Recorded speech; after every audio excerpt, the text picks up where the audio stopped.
All right, everyone. A little bit of a delayed start today. And FYI, I'm going to say this as a disclaimer at the top of this photo critique. My internet has been going up and down today for some reason. I think it's because of the holidays and everybody is Cyber Monday shopping or something. But if this critique abruptly ends, we will restart it as I switch to an alternative internet source. But anyway, this is photo critique number 229, titled "The Uncomfort Zone." Troy Miller challenged you all to take a photo outside of your normal genre, your normal comfort zone, share it, and we'll see what you did. Troy, you saw the crop. What do you think? Are they reasonably uncomfortable? So many things I could say. They're great. They're all great, and I see myself over here. I gotta pause the stream. Um, yes, they're great. I'm very happy with them. I think it's awesome, and it this topic really fueled an amazing conversation within the community about what is comfortable and what is not Mhm. comfortable, and how do we challenge ourselves and stuff like that. So I think it's a success just because of the dialogue we've had. I think that's Oh, great. 100%. 100%. Yeah, great Yeah. topic as usual. So that no, perfect. And it's a challenge, right? Or anything outside of your comfort zone is uncomfortable, but in order to grow, you need to like what? Exert resistance. Like when in the gym, right? In order to grow, you have to lift weights that are slightly uncomfortable in order to Yeah. get there. Same here. But your weights, my friends, are pixels. So let's see what they did. You have any before we kick it off? You have any announcements or anything you want to throw out there? Because I know you have a hard stop at the when we end this. So I'm gonna let you do Yeah. your Yeah. announcements at the No. top of the show. I have. You want to announce the new topic so we don't forget? Yeah, do it. It's open. Yay! After punishing Oh. everybody with the uncomfortable zone, I figured we'll do an open category. So there you go. Everybody take a deep breath. But I'm going to get more challenging after that. After being uncomfortable, now it's time to be comfortable. All right. Well, good. Yeah. Well, let's dive in and look at these here. Oh, let me make sure you're on the screen here, Troy Miller. There we go. Yeah. Boom. All right. All right. So 229, the uncomfort zone. And let's kick it off. I think Phil is first. Phil Lewenthal. Don't Oh, scroll too fast. We have Peters in I'm there, scrolling remember? slow because Peter Levshin put in an image which is fine for the community, but not so fine for YouTube. And I don't want to have to edit this. So here we go. This is Phil. Take a drink, version 3, small with digital matte. So let's read these because I think these are important to have the context. So, oh, Phil, jeez. Okay. You're going to read all that? I'm not reading all What that, what are you Phil. what are you talking about? I'm not reading all this, so I'm going to read. Let's see. He says, "Let's Third get this out of the paragraph. way. I volunteer with a group that puts up stage sets for the plays that are held at the Sea Ranch Barn twice a year. And when in town, I help out. And part of the fun is taking photos of the progress with his phone. So long story short, he was asked to take photos. He normally shoots with his phone. This time, he was asked to be the real photographer, so he showed up with his real quote camera and took this shot. And he said." This shot was in low light, inconsistent light. Him with a camera that's uncomfortable above 1600 ISO, shooting in the dark. So yeah, of course he was uncomfortable. And then he said he screwed up and shot it at 1/100th of a second. Not enough, of course, for stop motion, depending. However, especially with low light, right? That's So he said Topaz helped pull out a miracle. So let's pull it up. Where is it? Where is it? Here it is. Look at that. That's very Knowing nice. this was shot at 1/100th of a second, that's what do you think? I think it's great. I think it's super awesome, and I think that Phil did something very creative here, where you've got the subject in different phases throughout the stage show. So that's amazing. And then Phil used Photoshop, right? Like there's got Yeah. to be some Photoshop work going on in here to composite this. So Yeah. way outside Phil's comfort zone, and I think he nailed it. So not only did he shoot something that is really nice, even if it was just a single image by itself, but he created something and I see that Phil is in the chat. So Phil, you created something that is unique on top of that. So kudos to you. Yeah, really nice. Yeah. You know, I'm curious for all of these, and we should have put this in the critique instructions, but I'm curious what thing or things did folks learn from stretching out of their comfort zone? Like in the case of Phil, Phil is a Photoshop, I would call him a Photoshop expert, but he's not a compositor. He uses it, you know, Photoshop is a an infinite headed hydra. You can use it however you want to use it. Yeah. Phil uses it in his way to some great results. Compositing is not in his wheelhouse, so it's interesting. Phil, I'm interested to know, doing this kind of compositing work, did it feel like completely uncomfortable, or was there a revelation in there where you were like, okay, now I can see how I can incorporate, doing this stuff into my daily stuff. So yeah, I'm curious. Yeah, this is a fun shot. It's like the my critique on this shot. So kudos for being out of your comfort zone, Phil. My critique on the shot is it doesn't feel that uncomfortable. Your caption was, this is a progression of her going from one state of mind to a drinking state of mind. This looks like a casual drink to me. It doesn't look like she's, getting happy or sloppy or anything, just like taking a sip of drink. But the concept, do it more, right? Like the concept is a progression of a person going from one state to another, which could be applied to many, many things. In fact, Troy, I'm sure, made a note of this for a future critique topic, right? So yeah, Maybe. multiplicity, we'll call it. Stretch your Photoshop compositing skills. But no, this is really cool, and kudos for a well, negative kudos for shooting this at ISO 100. That's a lesson. That's one thing you pull out of this, right? To, check your settings or make sure that you are getting the image, or chimp or do whatever to make sure that you're walking away with usable pixels at the end of the day. And then two, for using Topaz to help pull it out. I mean, that's what a pro would do, right? Oh, something happened Yep. unexpectedly at a shoot. I got to dig into my toy box to find the tools to fix this particular shot. And he did it. And these photos, if he hadn't told us that there was a problem in the beginning, or he shot him at ISO 100, I wouldn't have thought anything different. So yeah, Right. very good. And if you think about photography, everything that we do is a challenge against entropy. Everything is trying to attack us and degrade and fall apart. And like light, we don't have enough light, we don't have enough depth of field, or I'm not close enough, or my not enough resolution. Or then when I get into Photoshop, like everything is like challenging us, right? And so we're constantly pushing that. So I think that it's great when we step outside our comfort zone and we have all those challenges as well. But I think that's why we all love photography, right? Because it's not like just easy Yeah. to do it well. Yeah. Right. Taking pictures is Well, not being a photographer.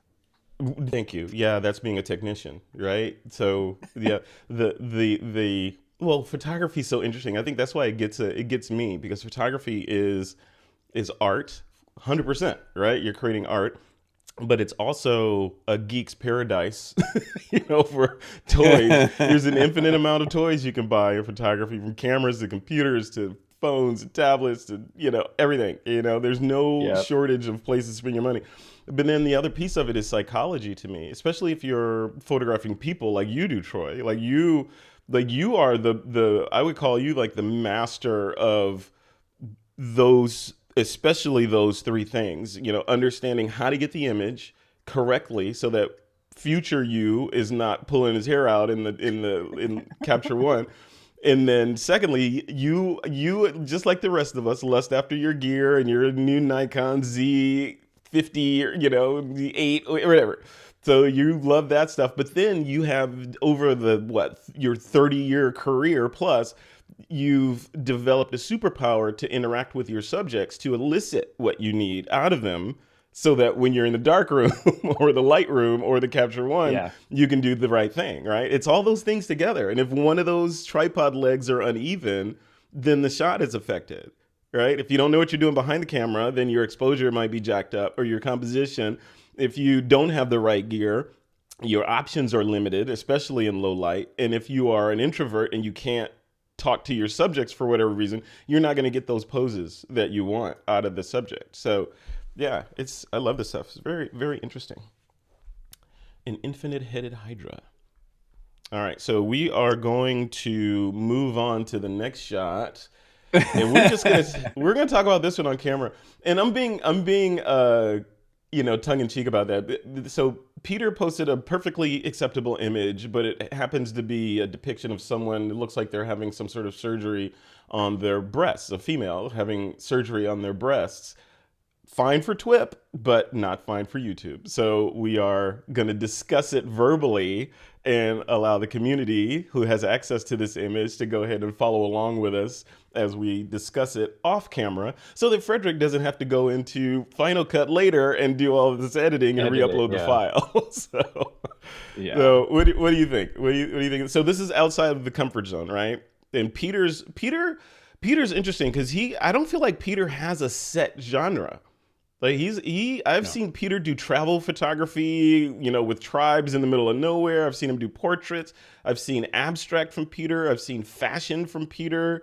So he's a lover of light versus lover of the genre. So I think this shot that we're looking at, again, if you're a member of the community, go pull it up. But this shot we're looking at, it's uncomfortable, right, for the person who wants to be on, in a surgical procedure. But B, for the people looking at it, like even the comments in the community, people are like, yeah, like Eric Pronsky's physician, he was like, yeah, blood belongs on the inside of the body, not on the outside. So, but I don't know Well, I don't know that this made Peter uncomfortable from a genre perspective. Like, is this outside of his comfort zone? It's an uncomfortable shot, but is it outside of his comfort zone as a photographer, or was it just another walk in the park for him? I don't know. You know Peter better than I do. What do you think? I, I don't know. No, Peter is somebody that is truly a fan of photography. Like his, Hmm. like you had said, like the genres that he covers is vast, and I've known him for a long time, and he constantly comes up with images. I'm like, dude, I've never seen that. How come you've never shown that? And it's amazing. So, Hmm. so I don't know where his comfort zone is, and I think that for Peter, uh, he thrives on going places where he's uncomfortable. I know that he's talked about trips that he's taken, in outside the U.S. where there's gunfire and there's armed guards that have to take you around. Like he's done crazy stuff. So I don't know. I don't know. I don't Yeah. know what he considers. But for those that can't see this image, what we have is we have a female laying on her back, and there's somebody that is inserting a ring, a nipple ring, and that's what we have going on. Right? Is that we have a nipple ring being This, inserted? this is just the best. Watching Troy try to explain a photo that contains breasts and not Yeah, I'm trying to and be be nice, politically uh, correct and nice and use the right but non-canceling words. I don't know. I want somebody to have a sense of what we're looking at here. It's not surgery, right? I mean, technically it is, right? But it's not. So it's definitely uncomfortable and it's definitely got a pucker factor. So, but what I will say to those who can look at the image, and to Peter, is I think that it is a wonderful documentary type photo where the lighting is really amazing. Obviously, the whoever's doing the work, they have like a spotlight or something in the area they're working, and that's highlighting that particular area. And the light is falling off like in a nice vignette. It's got a nice the color grading is really interesting to me. It feels like an older coloring, like an old Hmm. photograph or something. So Yep. um, I I dig it. I think that it's amazing, and I'm sure there's probably a really great series in here. I wouldn't do anything different to the photo. I wouldn't edit it Yeah. differently. Um, Yeah. The only thing it's I see, and I'll be quick about it. The only thing I see about this photo that makes me like, okay, not even, it's like I'm choosing my words, not even that it could be done better. I want to see more detail in actually what's happening at the what the surgeon is doing there. Like I want to be close but not too close. Like the shot that we're looking at, I can see, I can see everything in its entirety, and I know what the surgeon is doing, and I get what the picture's about. But as a viewer, I want to see what, like, are they suturing? Are they, what's going on? I feel like I need to know more. And maybe that, like you said, maybe that's part of a series of photos, and this is an establishing shot or a mid shot, and then we supplement this shot with close-up macro detail shots of what is actually going on. But yeah, yeah, interesting. Yeah, but yeah, definitely uncomfortable for sure. Yeah. And photographically, I mean, just we always talk about like elements. It's like simplicity. Where is our foreground, middle ground, background? You know, rule of thirds is really well used here. Yeah, I mean, I don't really even see a place that I would crop, and I like to crop. I might crop a little to the left, but you know, great composition. We can't see the person's face, which I think is probably really good in this image because it gives yeah. us we can make up whatever we want. They could be giggling and laughing or cringing and crying. Like we don't know. Right, right, yeah. And just for the record, if you are ever given the opportunity, don't take photos of me when I'm under anesthesia, especially topless. Don't do it. You know, it's for your own sake, not mine. Oh man. Well, cool, Peter. Thank you for sharing that. I'd love to know more about that story behind that shot. And again, if you're in the community, go check it out and comment on that shot. If you're not in the community, join.thisweekinphoto.com and you too can be in on these critiques. All right, Yeah. let's move over to Paolo Bossetti's shot, and I can share my screen again. So here's Paolo. Paolo says, as Frederick scrolls up carefully, he says, Yeah. his I first was like, oh steps, no, oh like, no. why is this Logitech mouse incrementing up? This should be smooth. Paulo says first steps in the IR realm so far, and different from how he's used to shooting. It's almost like being thrown back into time when I bought my first DSLR, Glorious Pentax K20. Okay, and he gives some specifics about how he shot this, but cool. All right, let's take a look at this. Yeah, so you're the infrared guy. So I'm just gonna give a couple comments and then let you go to town on this one. So when I look at this shot, I like the graphic sort of just strata of detail. So three strata. So we got the shadowy strata at the bottom, then the trees in the middle, then the sky, and then we're breaking up that blank sky with the wispy clouds in there. I know I know what you're gonna say. I already know 100% what Troy's gonna say. I'm not even gonna lead the witness. But I do like the stripes in it because you blur your eyes and look at it, and it looks it looks like a flag almost. The color that infrared photography gives you, of course, when shooting color images like this, otherworldly, right? It's completely otherworldly. Looking at these trees and like, what the heck, So to the layperson, you have no idea how this image was made.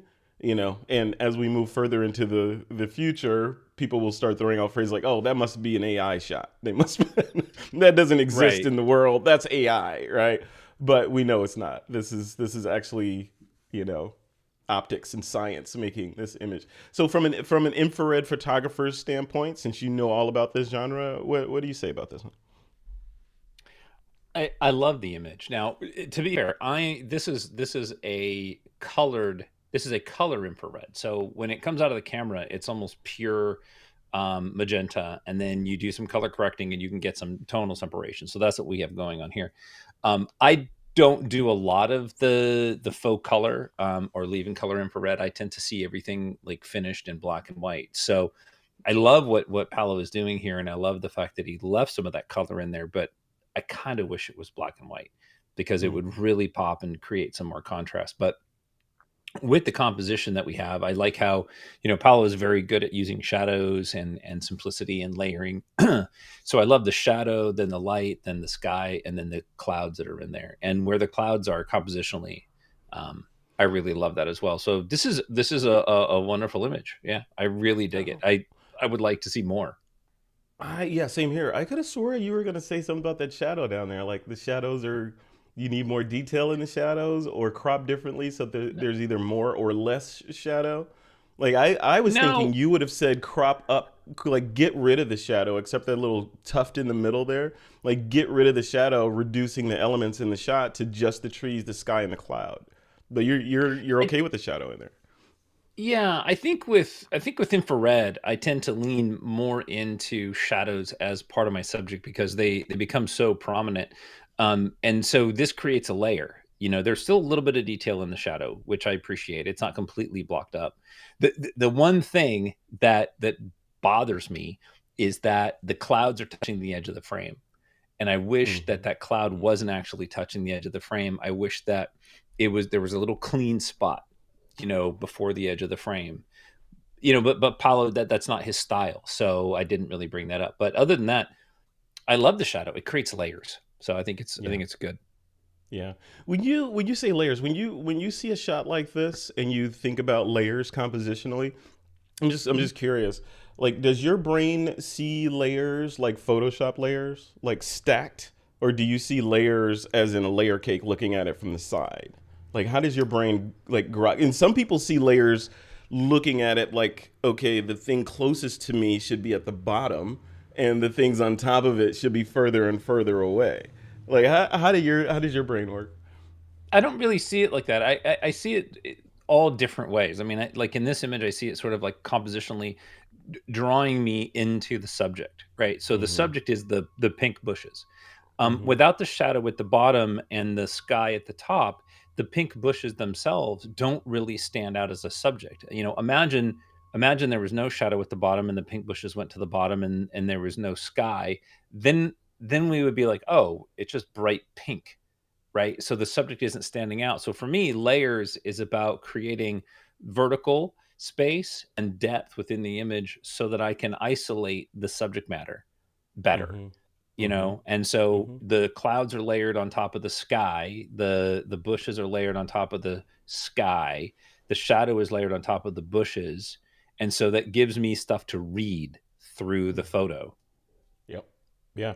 It's that path that you take, like when you're looking at any photo, but street photography comes to mind for the most part when you look at the shot and your brain tries to absorb what's happening and what the photographer is trying to tell you in that shot or show you in that shot.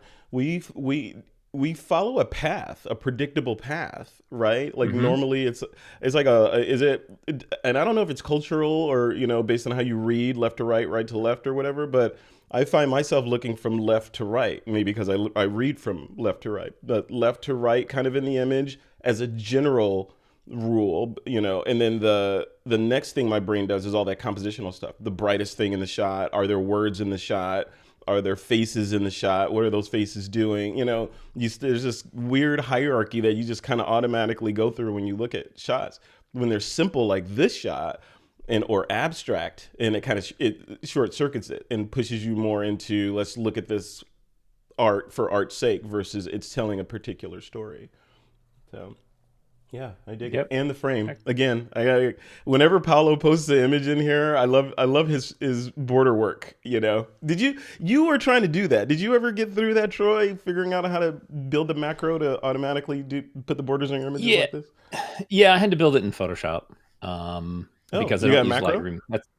That's a plugin for Lightroom. So no, I Yeah. just did it Mm-hmm. manually. Yeah, I just do Mm-hmm. it manually in Photoshop. You should build a plugin. I don't think there's one like this. If Jeffrey Friedel doesn't or has no plans to redo his, you should just make one, right? That works with Capture One. How about that? Boom. Yeah, that would be nice. That's a whole different discussion. All right. And this was Paolo. Thank you, Paolo. Perfect. Awesome. Awesome shot. Awesome, uncomfortable shot. Speaking of uncomfortable, Craig Stampley, the Story Bridge, which we've seen in his photographs before. I think this black and white shot comes to mind that is just like amazing. Um, that was also shot at the Story Bridge of a model, but he shot this with a vintage Nikon 50mm 1.8 on an OM1. Everything was manual, and he deliberately threw it out of focus because he's trying to be artsy. Okay, did his artsy work? I think he should have thrown it more out of focus. Right? If you're going abstract, I want it so much out of focus that lay people would be able to tell it might be a bridge. People from that area would know it's a story bridge.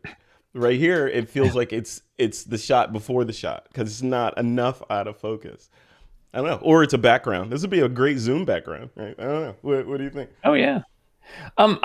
I like it. I don't know that I would want it to be more out of focus. I think that this is very recognizable no matter who we are, right? Like we Hmm. recognize this right away as a bridge, and I think that that does a really, really good service to the image. If it was too much out, it might be nice in abstract colors, but then the abstract colors and the shapes would be the subject, not the bridge. So it depends on what he's trying to do. I think that he's trying to show the bridge and be artsy with the bridge. So I like it. I think that it's great, and the lights that outline the bridge are really the heroes in this, because Hmm. everything else is sort of random, and that creates this little wonderful pattern. And kind of reminds me of what was that? What was that toy that Light bright. the that used to be able to put the light bright? Light Yeah, bright. yeah, that's what I was going to say. It reminds me of that, right? Like Yeah. you'd build all these things. So I think that it's great. Not really much more I can say to the image, other than I enjoy it and I think that he succeeded. Yeah. In solidarity with Craig, we should all take this image in the community, take this image and use it as your Zoom background for our next member mixer. That's the challenge. That is the challenge. All right. Very cool. All right, Mr. Stampley, thank you for that. All right, are we on time? We're good on time. Next up is Rick Killboy. Don't let me miss any, Troy, because some of these, like this one was in the comments, so don't let me Oh yeah, yeah, I'm going miss along any with you trying. images. Yep. All right. Yeah, Rick Killboy. I collect and build Lego. I want to start putting certain builds into composites. Yes, dude. Yeah. Oh, I got to send him a link then of this photographer that does something similar with model building. Yep. Um, with all the angles on builds, this would be for me at least would be what would for me at least prove a challenge in keeping reflections to a minimum in the areas where I didn't necessarily want them. Yeah, this is straight up product photography, right? Yeah. Look at that. Yeah. Yeah, shooting anything small is really, really difficult because we don't have proper scale. And so depending on what you want to do you want to make it look like a toy, or do you want to make it look like a toy that has the same real world perspectives if that toy was big? So Hmm. Rick, I think you did an amazing job lighting this, and I think that's really wonderful. I would probably have leaned into a little bit more sophisticated lighting with this and just, take your time and play with it. But look at like light painting. Light painting something like this would Oh be really yeah. great. With a little pin Mul- light flashlight, right? Yeah, put your camera on a little yeah, monster tripod and send some cardboard from the or go to Michael's and get some stuff and build a set and put it in there and just light it. That'd be fun. yeah, yeah. Look up. I think the photographer's name is Eric Curry. He did Mm. a lot. He did some amazing light painting. Like you'll see submarines and trains and old cars, and his stuff is amazing. I just for some reason when I look at this, I immediately think of that. But speaking to this particular image, I really do love it. I think that the background would be better to be a darker background, to give us some more separation from Hmm. this. But hey, I mean, if you're stepping out of your comfort zone and photographing something new, this is a hero shot, for that. So I really enjoy it. Absolutely, yeah. This shot, well, a couple things. Number one, I don't know if it's soft or if it's just resolution, because I feel like it's not sharp, sharp. I don't know if that's because uh, Circle hammered it to death or Ecamm is. Well, I know I'm looking at it in the community, so it might be Circle. So, Yeah, I think we have but some very shallow depth of field. I think that's is what's that what it happening. is? It's Where's yeah, the it's point of very focus shallow. though? Where is it? Is it like right on that side view mirror in the front here? Yeah, somewhere in there. Okay, yeah. Yeah. Yeah, so all that to say, the maybe less shallow depth or more depth of field on this. But that said, when I look at this shot, like, and you could still do this, but like take this shot and practice compositing with it.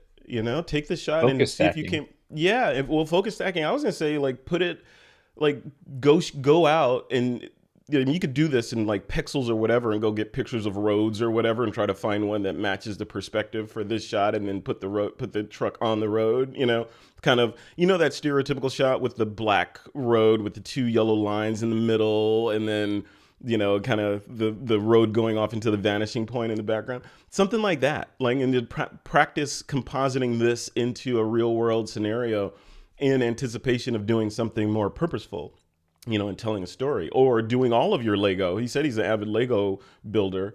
So, maybe this is the final step in your all of your Lego building process, and even the steps from unboxing the Lego, just set up a old camera and do some time lapse, and at the end Mm-hmm. of the time lapse is this shot composited in doing its thing. That would be awesome. That what a great social media series as well. Yeah, Very cool. love it. I dig it. All right, and I got to send that to Rick. I got to make a note. I got to send him that link. All right, next up is Nora. Nora's Anonymous. She says, the lamps. I don't do night shots. Not sure why. I love Nora. The way Nora writes, it's almost like haiku when Nora writes. It's like, Yeah. I don't do night shots. Not sure why. That's it. That's it right there. Yeah. Here we go. Cool. All right. And on just for the folks that are looking at this, because I see on the stream and maybe blocked up a little bit, there is detail in the sky, and you can almost barely make out the tree line up there. I don't know if you guys can see that, if that's coming through, but that's the detail in here. What say you, Troy? What do you think of this? I just love this shot.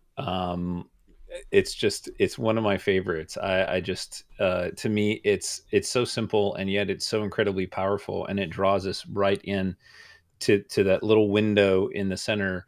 Um, and I love the tones, the direction of lighting. I think that it's just wonderful. It's just what a neat vision that you have, Nora, to be able to see this. I would say that I would crop it. I would crop it below the tree line at the top, and I would crop out the tree and the light post on the right, so that all you have, and you might leave the tree a little bit on the right to create more of a frame, but definitely want to get rid of that light. You're showing me crop it, because the real focus is those lamps that are in the window in the background, Yeah. and everything else I think is kind of distracting from it. And I just gotta say, I'm excited that you took this. Like, I wish this was Mhm. mine. I like it that much. I'm like, damn, that's great. So Yeah. simple. So Yeah, yeah, simple. So back to story, right? We always talk about story in these shots. This story or this shot um, makes me think of like I don't know, like a one of those stalker movies or something where the shadowy figure parks across the street and watches the house on the other side, for nefarious reasons. Like this shot from a like from a face value shot, nailed it, right? Nora is uncomfortable shooting at night, and her caption says it all.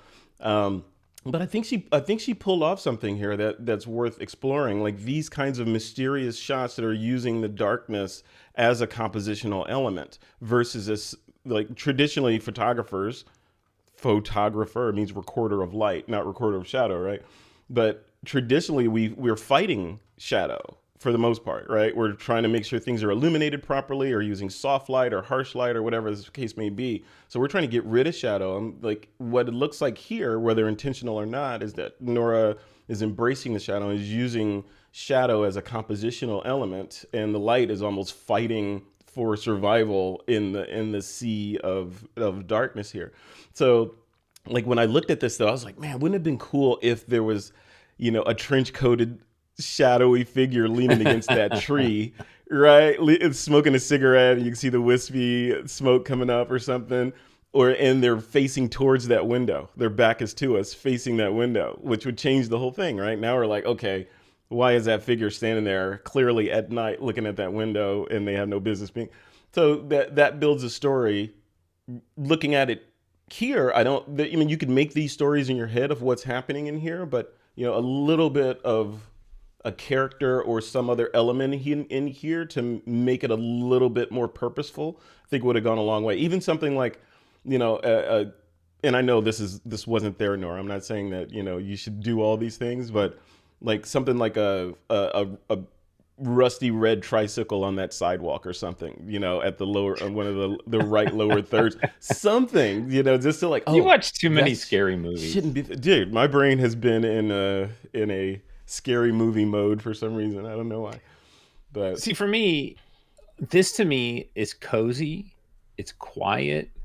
There's solitude. There's no scariness in here at all. Like Hmm. there's no other people. It's peaceful. I just love that. That's what I Yeah. like about it the But most. don't you think there should be like a sewer drain right here with a clown peeking out of it with a red balloon or something? No. I mean, come on. No, because I've never watched that. I'll never watch that. That'll just ruin my life forever. No. No, it won't. It won't. Yeah, You're gonna well, I kick don't yourself when you finally get pinned down to watch one of these movies. I'll They're never not watch them. scary. They're not scary. No. It's more like, No. unless you're a kid, they're No. not really scary. No. The ones that It's scare not me with are like The Exorcist and those kinds. yeah. I'm scared it might summon something, so I'm not messing with those. But the ones that are obviously made up are fun. As we digress. All right, moving on. As We're as we almost do done. so fast. So fast we do. Well, because that's what it's all about. What's life without a I little know. digression? Come on. All right, Thomas is next, and Thomas says, hanging out at the San Jose Sharks farm team, the San Jose Barracudas, trying my hand at some fast action sports photography. Yep, I know exactly where you are, my friend. Look at that. That's great. Yeah, yeah. See, this is that when you have the funds or the budget to get that long lens action, right? This is why you want that 70 to 200 or that 600 that you just picked up, right? Yeah. Yeah. No, Hmm. this is really great. And shooting in this kind of light is really tough. It's ugly light and there's not a lot of contrast. So this image does feel a little flat to me. I think that you could pop the contrast. And what I would do is I wouldn't use a contrast slider. Never use a contrast slider. We should just take that out. But Hmm. lift the highlights and the whites and see if you can't get a little bit more pop in there. And then not being a sports photographer, so anybody who shoots sports would know better. Um, I I would not want to see the whole net or goal or whatever that thing's called. Um, I would crop it and make it sort of a suggestion that it's there, as opposed to. But then again, I'm not the sports guy. I don't know if it needs to be there. Yeah, yeah. I think I haven't met many photos that couldn't use a good cropping, so, Right. Right. especially one like this when it's all about they're all looking at this subject, which is that puck, right? So anything else, for the most part, is a supporting character. So I would have maybe punched in, like you said, show the goal. It's called a goal. To show the goal in ever so slightly, you really just need a little sliver of it down on the side here, and Hmm. all this is our photo. Like, we don't care about all this ice. We don't care about the rest of that. We don't care about these sponsors. So I would crop it, leave yourself some headroom, of course, but crop it in so that we get more focus on this, and pull out some detail, like Troy was saying, using whatever technique. Pop these guys out a little bit because they feel a little flat. This ice feels a little flat too. But pop them out Yeah. a little bit. And then the stands, those are, serious NPC supporting characters back there, right? So, in this person in this fluorescent green here, Eric, I see you in the chat. He says he likes this person. I don't like Yeah. this person. I would get them out of there. Like, I feel like they're distracting from the main what's going on here, unless security is somehow part of the shot. Yeah. I would either take them out of there or change the color of this jacket to be more, maybe change it to a shark's green or something, the teal, shark's teal, and so that it's not so obvious. And then the focus then squarely rests on our subjects right here and the main subject, which is this puck. So Yep. very cool. Yep. Like Exactly. it. Like it. How are you liking your 600, by the way? Oh, it's so nice. Yeah, I don't want to hear it. I don't want to hear It's it. so nice. Keep it to yourself. Keep I, it. I'd be out shooting the moon today and yesterday if it was so overcast. No, yeah, well, that's nice up here. Maybe it'll come down there. Eric Pronsky's up next. Eric, is Dr. Pronsky still? Oh, Eric says, would you leave the fan in? Oh, yeah. So that's what I'm saying. Yeah, I would not leave that fan in there. I'd leave the fan in there. I'd change the color of the jacket. Um, Eric says, jackets in a Moroccan leather shop. I always struggle with where to place the focus on the product and food images. When I know that depth of field will be limited and or desired, I focus on the red jacket since that seemed to be where my eye went. Let's take a look. Yeah, yeah. Well, so what would you do differently on this one, Trey? I don't. I'm curious. So I probably wouldn't have tried to focus to the end of the rack. What I would have done is I would have put the red jacket like a third of the way into the frame, because a third of the Mm-hmm. way is really a good spot. Right now, I feel like the red is a little bit too low and too much to the right corner. And Mm-hmm. we don't have enough foreground depth of field. So what, tilt the camera down and to the right, go ahead and crop off the left side and move that red jacket a little bit deeper into your photo. Your foreground's going to go a little bit softer, and now you've got some nice lead in. You've got your subject, which is the red jacket, perfect subject. And then you've got the fall off to kind of lead you out of the photo, or vice versa. Right. So, Agreed. Mm-hmm. yeah, that would be my only suggestion, which you would do differently when you're photographing it. Also, if you look at the top rack right by the first blue, yes, that is definitely over processing, or something happened up there. There was a super bright light or something. Yeah, I don't know what that is. So, Yeah, Eric, you yeah, can. that's some kind of, it looked like some kind of reverse solarization effect or something that happened. Regardless of how it happened, it's easy to correct, right? Take it out of there so it's Yeah. not distracting, and people looking are like, what is that on there? Take some out Yeah. of the subject. Compositionally, you're of course spot on. What I would have done if I was going to try to make the jacket the focal point of this, I would have maybe swapped the jacket with this one back here, swap the position of him, and maybe pull the jacket out a little bit to make it a little bit more obvious, so we can see a little bit more of the jacket and make it more obvious that that's the hero of Hmm. the shot. Your cropping suggestions were spot on, of course. When I look at this, I see all this bokeh out of focus, these pixels back here, which aren't giving me anything, right? They're Right. not paying any kind of taxes to the red jacket subject here. So I would cut those freeloaders off of this image and focus on our subject here.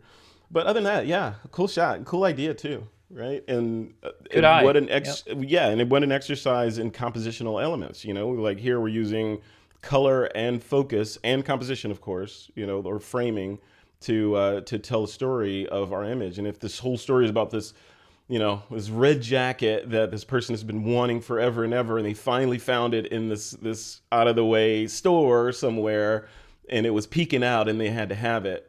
Having that jacket placed back here and kind of peeking out a little bit and cropped a little bit differently would have sold that story. But yeah, cool thing being uncomfortable. Yeah.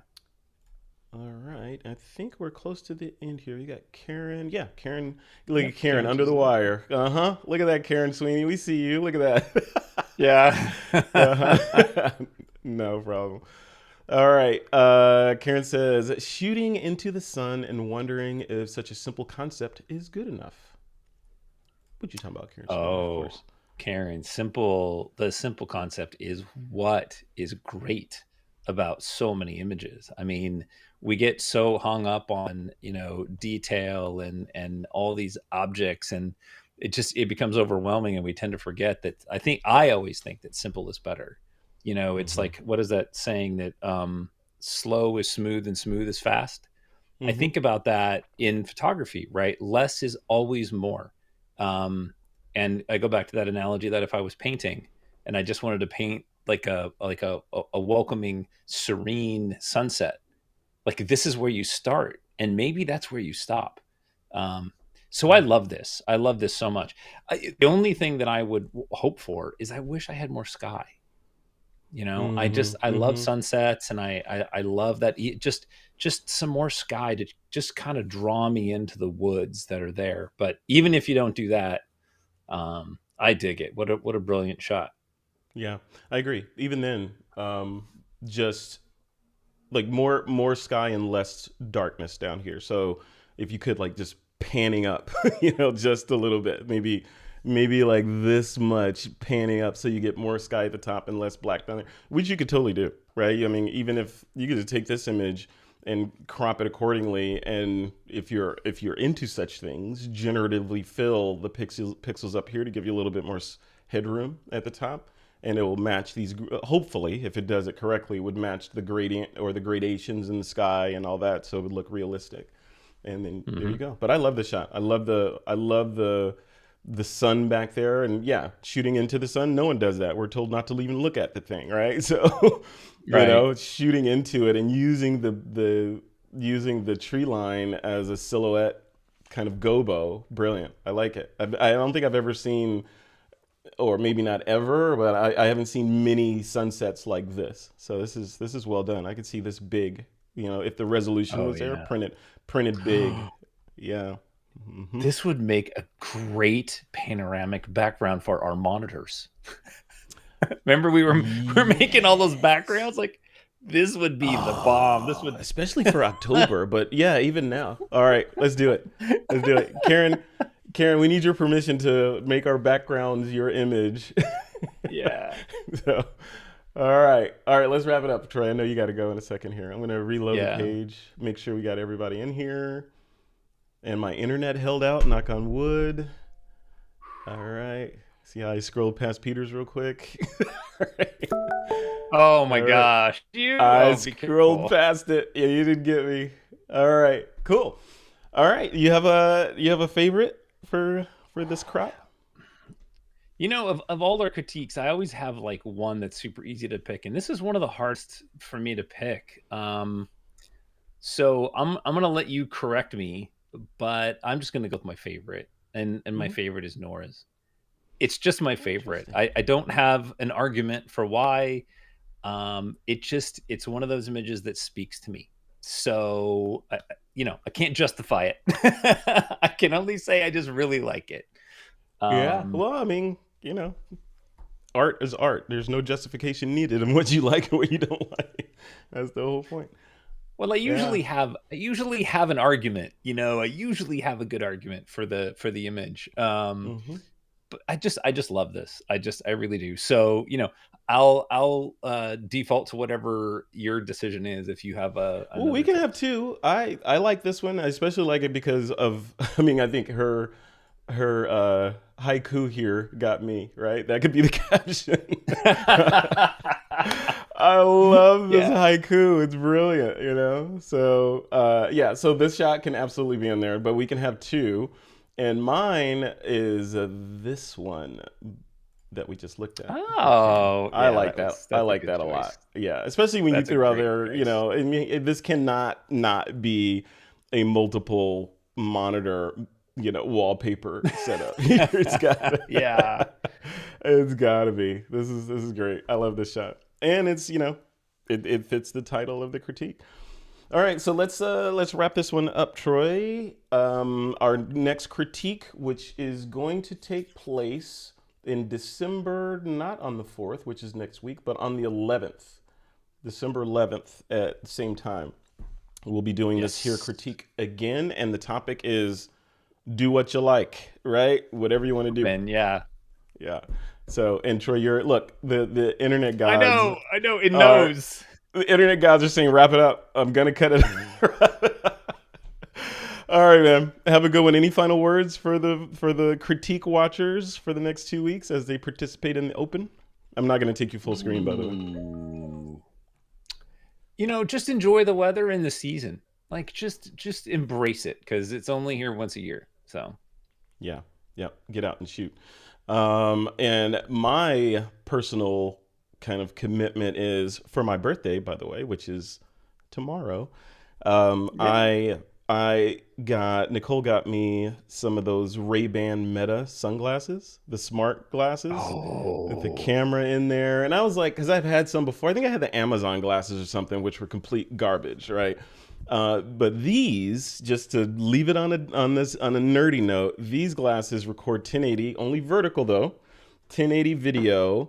They can live stream to Facebook, and you can switch cameras from what you're seeing to what your phone is seeing. So a 2-camera live streaming setup. And the most interesting thing is they have Facebook's large language model Llama built into it. So you could just say a trigger word and ask it any question you could ask ChatGPT, and it will read it into your ear through sound. So now I feel like I have a photographic memory and I have access to all the knowledge in the world when I have my sunglasses Oh my on. gosh. Oh my gosh. So yeah, more on that later as I play with it. I just started playing with them yesterday, but so far there's definitely not something I would have bought myself, especially after the Amazon experience. But after having them, I think I would buy them again, and I'm considering putting prescription lenses in them. So interesting. All right, Troy Miller, go do your thing. Cool. Thank you for your comments and opinions, and we will talk later. We got to talk later anyway, so we will talk soon. And everybody, TWiP members, have a great rest of your week. Go shopping. It's for the last few minutes in Cyber Monday here, if you celebrate that or care about that. And we will see the rest of you in the nice. I don't know if I can do that. We'll see the rest of you in the community for our member mixer this Friday at 6 p.m. Okay? Yeah. All right, Troy. Take care. Thanks, everybody. See you later. Like and subscribe. Bye. All right. Wrapping up.